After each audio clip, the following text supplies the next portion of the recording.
ओम गुरुभ्यो नमः। ओम गम गणपतये नमः। ओम हुम हनुमते नमः। ओम रम रमाय नमः। ओम मातेश्वरी नमो नमः। ओम मातृपितृचरण कमलेभ्यो नमो नमः। ओम शांति शांति शांति। हरि ओम। श्री गुरुभ्यो नमः। विगत साल 2 साल पहले मकर राशि के कुछ केसेस थे जिसमें कुछ लोगों को sexual disorder, STD, sexual transmitted disease, ऐसा कुछ हुआ था। कुछ केसेस आए थे और फिर उनका ट्रीटमेंट वगैरह जो भी बताया कुछ हद तक अच्छे हो गए। कुछ HIV एड्स केस भी आया हुआ था।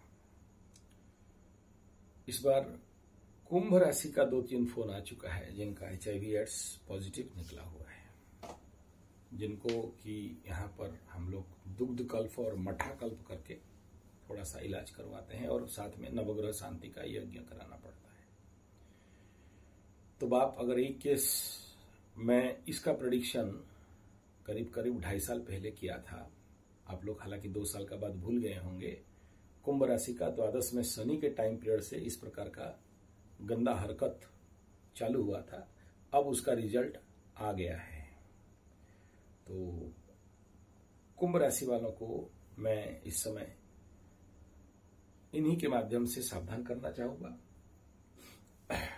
जब तक केस नहीं आता है तो नहीं कहा जा सकता, और जब 1-2 केस आते हैं तो उसका बढ़ जाता है। तो कुंभ राशि वाले ऐसा जिनका है, हड़बड़ी होने का बात नहीं है। 7.5 का बीमारी होता है, 7.5 में ही समाप्त होता है।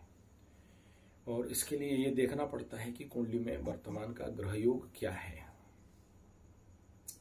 अगर इस समय कोई मार्किस का दशा अंतर्दशा चल रहा है और लग्न बल और राशि बल मजबूत नहीं है, सूर्य बल में मजबूती नहीं है, तो ऐसे रोग में एलोपैथी का दवाई खाने के बावजूद भी टाटा बाय बाय होना पड़ता है। तो ये देख लीजिए पहले कुंडली में ये तीनों का बल आपकी कुंडली में है कि नहीं। षष्ठ षष्ठाधिपति का स्थिति क्या है। मजबूत है तो सेव हो जाओगे, नहीं है तो परेशानी में कुछ ज्यादा कुंभ राशि वाले पड़ोगे। अब इन कुंभ राशि और मकर राशि से मैं अभी कहूंगा मीन राशि वाले और मेष राशि वाले, इनसे सीखना जरूरी है। क्योंकि जब भी किसी कुंडली में ऐसा योग रहता है, अगर सप्तम में शनि चले तो ये परिस्थिति देखिए, बेडरूम में शनि जाएगा तो बेडरूम एक्टिविटीज को बढ़ाएगा। और जिसके कुंडली में पहले से लिखा है extra marital affairs, illegal relationship, Mumbai का लड्डू, तो खाने के लिए तो दौड़ेगा। या फिर कुछ और भी हैं जिनको मैं बोलूंगा तो आपका पति पत्नी कोई मेरा वीडियो देख रहा होगा तो डाउट करके मुझे ही परेशान करेगा, कुंडली देख लो बोलने लग जाएगा। तो इसलिए वो सब नहीं बता रहा हूं मेरा परेशानी से बचने के लिए। लेकिन ये बता दूं कि ऐसा अगर आप लोग ऐसे कोई नीच हरकत कर रहे हो तो थोड़ा सा सोच समझ के, अगर सिक्योर पार्टनर नहीं है तो परेशानी में पड़ सकते हो। और दूसरा, ऐसा क्यों है, जैसे वो लास्ट टाइम मकरू वाला एक ठो बोल रहा था कि 7.5 के दौरान कोई ऐसे नीच लड़की के साथ उसका संगम हो गया और जिसका परिणाम उसको इस प्रकार के सेक्सुअल ट्रांसमिटेड डिजीज में पड़ना पड़ा। बहुत सारा रिसर्च किया, बहुत सारे ब्लड टेस्ट वगैरह हुए और क्या क्या सब टेस्ट हुआ और उसकी जिंदगी में कठिनाई शुरू हो गए। मकर राशि का ऐसे 8-10 केस शायद था अलग अलग, स्पेशली HIV एड्स के ऊपर। अब कुंभ राशि का सिलसिला चालू हो गया है।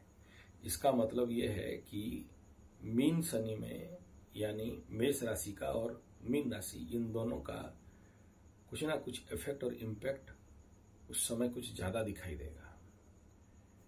तो मैं आप सबको इस वीडियो के माध्यम से आगाह करूंगा कि इस समय ये स्थिति अपने को संभाल के रखना और इंद्रिय संयम का आवश्यकता बहुत ज्यादा है।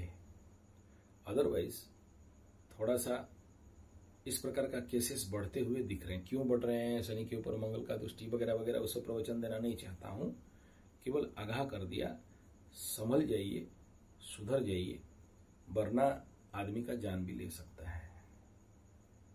ये और मैं आप सबको ये कहना चाहूंगा, डरने का कोई आवश्यकता नहीं है और इसका आयुर्वेद में बहुत अच्छा इलाज है, स्पेशली दुग्धकल्प, मट्ठा कल्प और पंचगव्य घृत के माध्यम से। धन्यवाद, नमस्कार।